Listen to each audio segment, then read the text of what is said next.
And welcome to this very insightful and of course very educative episode of the Desk. Brilliant, bright new week. I tell you, I'm so excited for this episode because I tell you my guest, the man in the chair tonight, ladies and gentlemen. I don't want to introduce him just as yet because I tell you, I am excited, I am ready because he's so insightful and he's going to be teaching us a lot about startups. Now, thank you very much for watching U24. We are certainly and absolutely sure that every time you watch U24, you're inspired, you're motivated, and above all, you are educated. Like you're going to be educated after this show.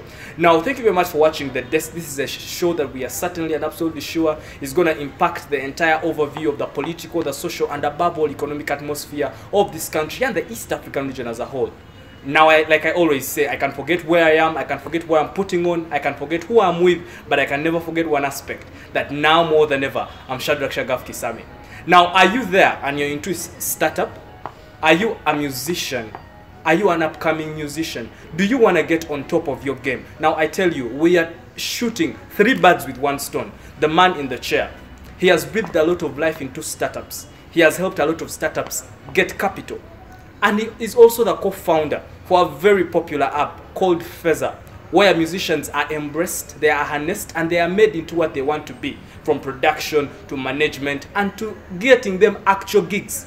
So if you're a musician, you have a relative who is a musician, your friend is a musician, your wife or girlfriend or boyfriend is a musician, I tell you, call them up. They should sit back because 1 show, 1 guest, and of course 1 presenter. Mr. Namakajo Ham, co-founder for Feza. Welcome to the show, Ham. Thank you very much, Shadrach. How are you doing? Thank you very much. I'm very well, and I have looked for you for like 3 months. That's not possible. You know where I am. You have my number. It's not possible. I have looked for you after that interview you did. That was it with BBC and Airtel. Airtel, yeah. Powerful interview. I was like, you know what?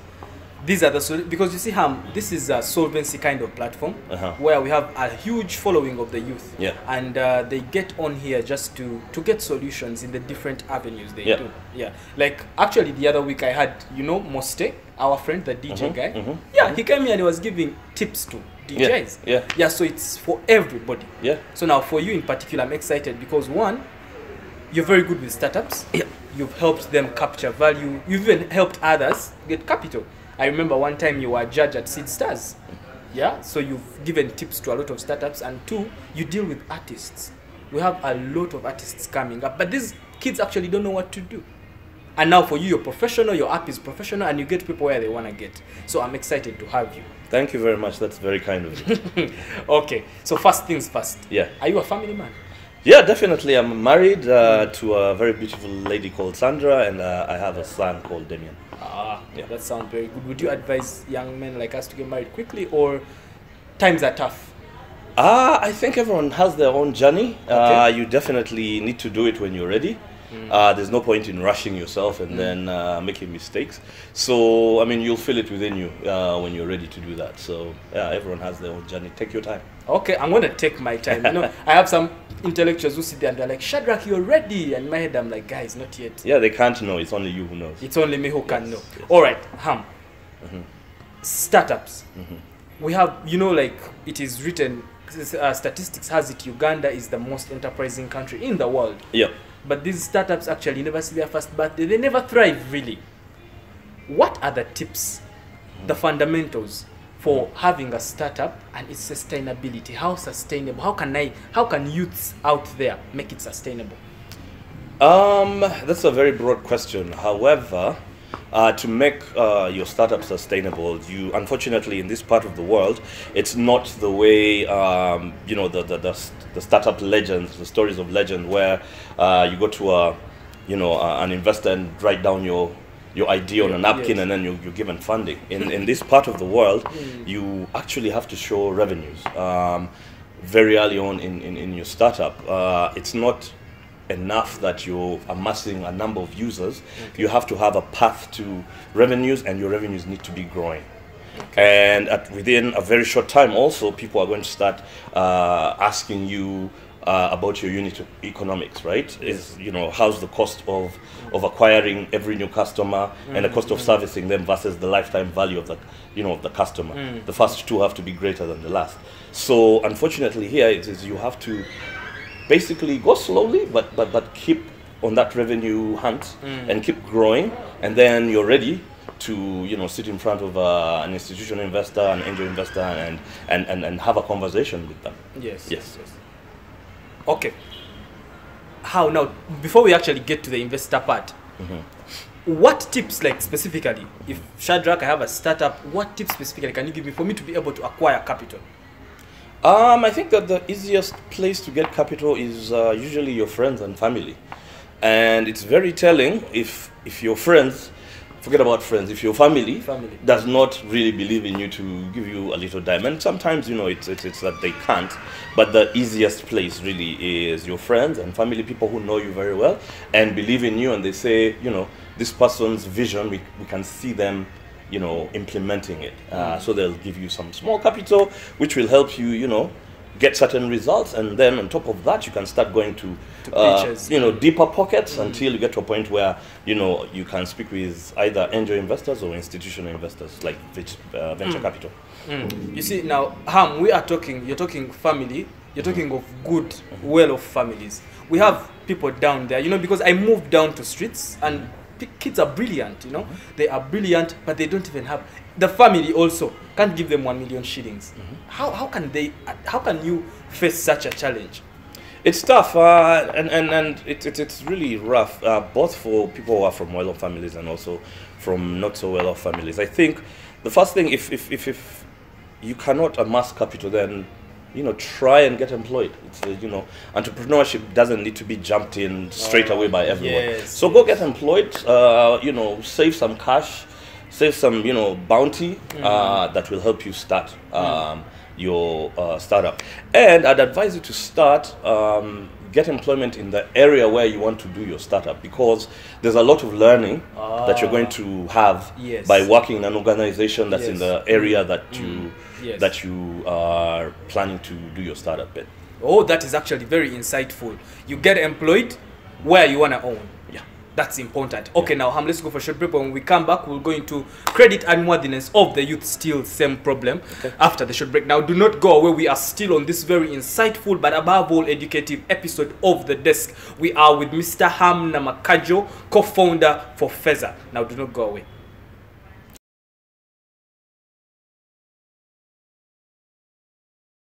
And welcome back to the second segment of this very lovely episode. Now we are broadcasting live at our new home, Danube Home, Kampala Road, opposite Shell. Now I tell you, guys, this is not found anywhere else.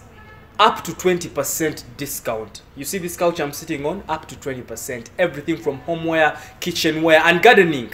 They have very good garden equipment, so you want to walk in here, Kampala Road, Danube, and have yourself a purchase for this lovely festive season.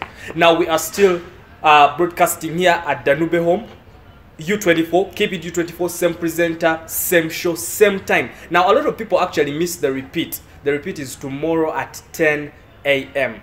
Now you can follow the discussion on our social media platforms that they're actually on your screen right now. That is at Shadrach Kisame, Twitter, Instagram, and Facebook. You can also follow Danube Home, Twitter, Instagram, and Facebook. Same thing for U24. And also Ham, how can these guys get you? Social media? Yeah, social media. I am at Axumoid, which is AXUMOID. Feza is at Feza app on all the platforms. So we're on Twitter, we're on Facebook, we're on Instagram. Everywhere. So just follow the discussion there. And also the number on your screen is actually WhatsApp. You people tend to call us and we never pick your phone calls. It's not really deliberate, but it's because it's strictly WhatsApp. Please do not make phone calls. Actually, others send text messages. That is very good. You can send a text message and we can know. Now, every time we bring a guest, please pay attention to their social media platforms, because that's the only way we can connect you to them. Because a lot of people call me, Shadrach, how can I meet this person? But really, I can't. It's only on their social media platforms. Ham. Yes. Credit unworthiness. You see, we have a lot of youths and they can't even get the loans. They can't get the money. They are unworthy. How can we sort this? And banks actually have high interest rate. That's also another thing. Credit unworthiness and high interest rate. So what do we do? I think that there's no magic bullet to that. Like any business, and you just have to build your credit slowly. Again, like I said earlier, go to your friends and family or work for a bit and amass that startup capital that helps you start, and then grow slowly. Sometimes we expect to blow up within a few months. No, you have to painstakingly faith. Yes, there's faith, and painstakingly just build on the previous successes. Just keep building, building and building to a point where you can go and sit with a bank, yes, or any other person that's any other investor or any other person with capital, and have a conversation. You show them your results over the past few months, and sell to them your dream and how these two connect, and you will. The other thing is there's a lot of money that's being given away by government. Recently, is it a reality or it's PR? It is a reality. Government was giving out loans of up to 5 million. For groups of people, about 5, you have to come with friends of, about 5 friends with an idea, and then they'll fund you with the 5 million. Now, you can ask me if 5 million is really effective or not, but again, it's money you can do something with. And it's not only, I forgot what ministry that was. It was a fund of some sort, but there's also NSSF doing stuff with entrepreneurs. There's a bunch of sort of areas. Actually, I think it's World Bank now. It gave Ministry of Economic Planning. I saw Minister Kasaija trying to advertise over 30 million US dollars. So there's money out there. You just need to be prepared. I think luck is where opportunity meets preparation. So yes, you have to prepare. You have to be ready that when these opportunities present themselves, you can actually take advantage of them. Do you think we actually have people in Uganda who have startups, and these startups have actually been funded? Yeah, there's quite a few. I mean, there's big example, Safe Border. You see all the borders around. They've been very well funded. I think they've also crossed over into other countries. You have various other people who are getting money here and there. My friend Davis Musinguzi, Dr. Davis Musinguzi, I think, what's his, I forget the name of his company. I think he has also, gotten some funding for his healthcare startup. And there's quite a few others who are getting monies. Now, do we have one that has gotten significant in the 1 million? There's a few, but they're few and far between. 1 million US. Yeah, I mean, Safe Border has gotten beyond that. So there are companies and other companies. Safe Border has gotten beyond that. I assume, I imagine they've gotten quite a bit of money to be able to run the operation they run. And that all goes back to what you've been telling us: preparedness, having their value track. They started out at Venture Labs, if you remember. Yes, I remember. And if you remember, Alistair and his co-founder were, it was a slow, painstaking thing. But if you see how far they've gone over the last... it was nearly impossible. Yeah, if you see how they've gone over the last few years, it's amazing. But okay, I do not really want to go this direction. But should we say whites can do it more than us? Because these guys are white, and I don't think there's anything innately sort of superior in them that they can do these things better than us. I think we have the same. We have the same ability to pitch. I think where sometimes they're better than us is they have the networks they can networks back home. Yes, network that they can lean on to get funding. So maybe that's the only advantage I see. Beyond that, I think we have the same pedigree in many in many instances. We can run the companies the same way they run them, and if you look at a lot of staff in people they have staff that help them achieve their vision, they're locals like us. Locals, so yes. I believe we are well poised to do it. We understand our environment a lot better. Yes, as we well. actually. So I would say I don't see that as a real fact.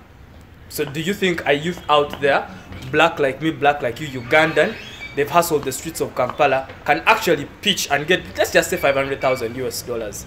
Yeah, depending on what they're working on, that's very possible. And like I said, I'm sorry I didn't come with the names off my head. There's quite a few people within this town that are commanding such sums of money. You have startups like Zeno, which sort of familiar with and involved with that is helping people, you know, do goal-based investment. They have, you know, attracted some level of capital and continue to, you know, raise capital off, you know, based off their success. They have about, you know, 2 million under management, $2 million US. So based off of that, they can actually raise more money. And again, I've seen Ayeko build this startup, you know, painstakingly, you know, celebrating every success, but building on, you know, the previous successes to get to that point where now he can sit in front of an investor and have a decent conversation. Yeah. Okay. You know, before we actually go for a break, I do not like to politic, but I would like to talk about government, because I mean we cannot run away from this. Do you think government is doing enough for startups?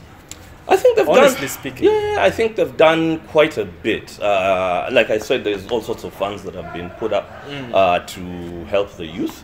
Now the question is, are they effective? That's something you can debate, but I think they've tried to avail money to you know, startups. I think they could tweak the way they implement those programs, but I think they've tried. Yeah. So do you see light at the end of the tunnel? Yeah, there's light at the end of the tunnel. I think as more people get into this startup space, as more companies get successful, as more companies now, you know, come from Uganda and go into places like Zambia or whatever, like in Subuko, which is, yes, you know, they do software for circles. As we get such more success stories, then more capital will be looking at Uganda as a viable place to... There will be a spotlight on Uganda. Yes, exactly. Okay. All right, let's go for a short break. When we come back, you're going now you're going to tell us about Feza, because people are wondering, because, I mean, you've been successful with it. You're coming to like 5 years? Yeah. You're coming to 5 years, and it's actually 6 years. 6 years. Yeah. How you've been able to sustain it and all those kinds of things after the break. Now, do not go away. We are still on the desk.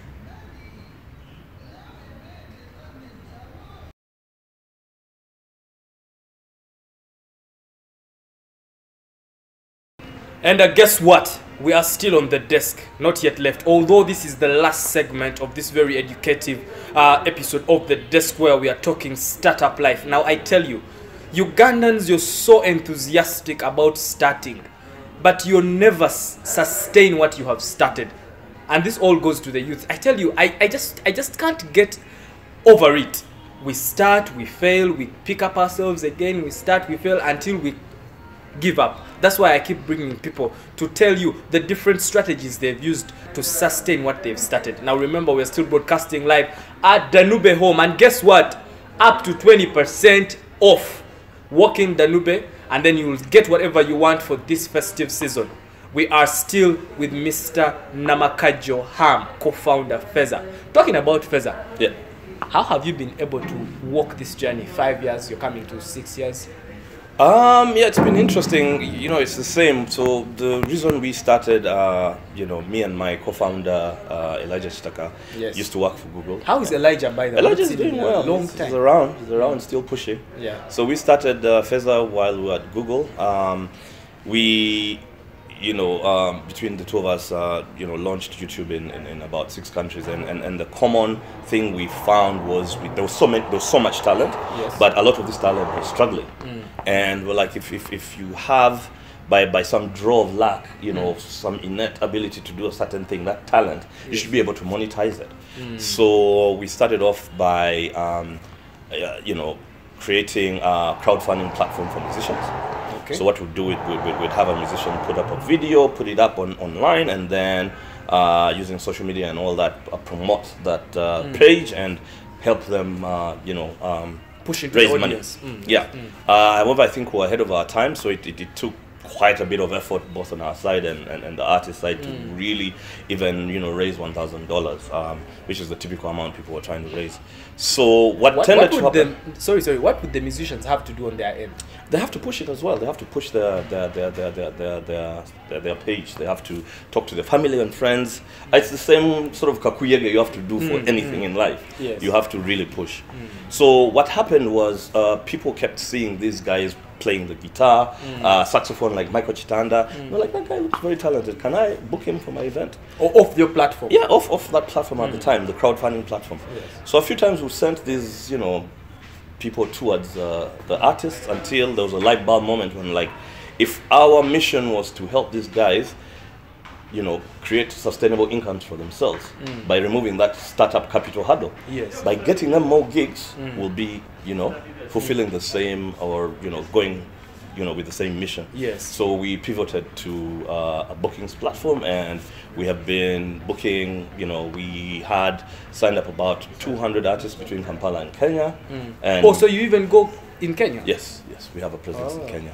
So 200 artists we book, you know, on the consumer side for weddings, small private events, baptisms, that sort of thing, private parties. Yes. On the corporate side, if you have, you know, you're a bank, you're, you know, any other corporate The end of entity. year parties and End of year those things. parties, you have cocktails, they have Yes. cocktails now, we help them book artists. Yes.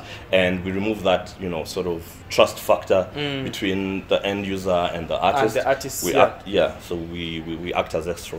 So the other thing we do in addition to booking is we showcase our artists with live events. So we have regular events at our home in Design Hub. Okay.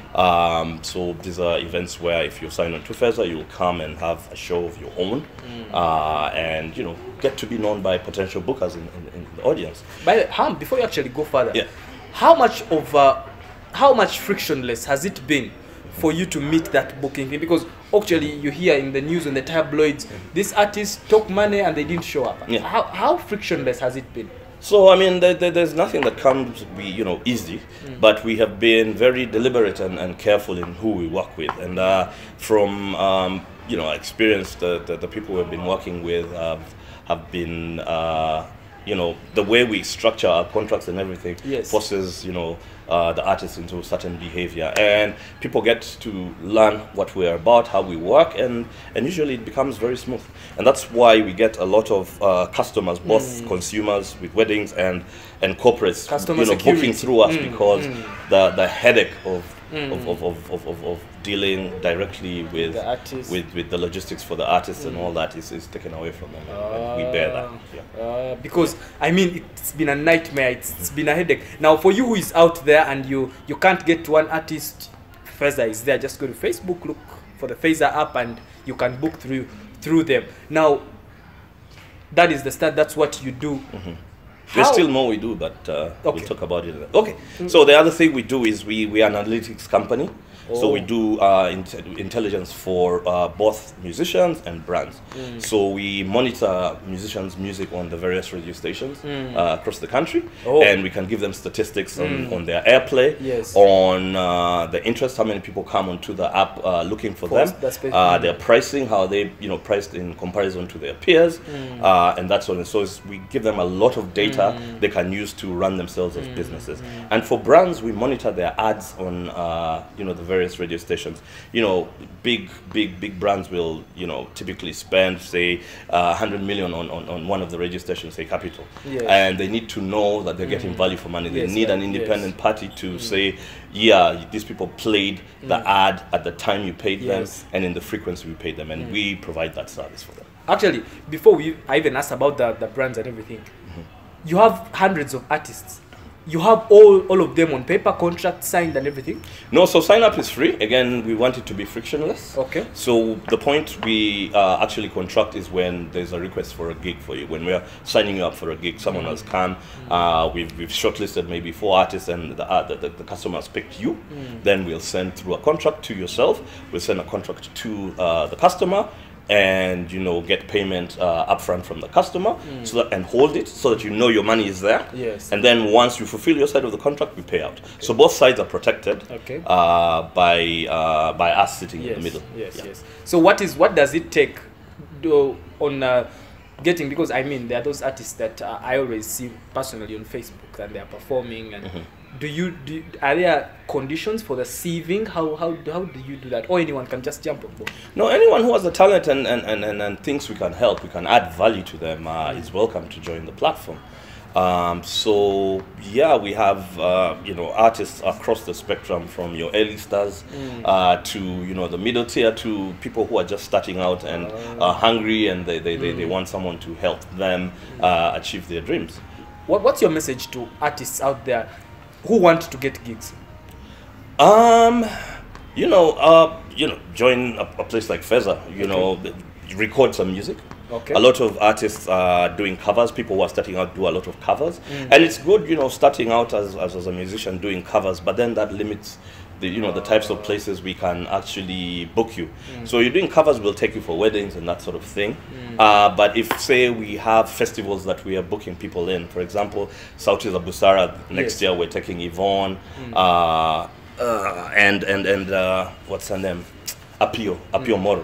If you want to get into such places where you're appealing to a huge international crowd, you have to have your own original music. Yes. So I'd say while you're doing the covers and honing your craft there, start writing, start producing music. Once you have music, then you're ready to explore. And you're ready to go out there. So the brand that wants to contact you guys, and what is the process for the analytics? Say, for instance, I want to check. Do you also do social media? Do you track that, the analytics for social media for the ads? No, eventually we will. I think they're off-the-shelf solutions for that. So right now it's still the broadcast media, offline media, that is not really tracked very well. Yes. And anyone can reach out to us. It's called Audio Match, AUDIO MATCH at Feza.com.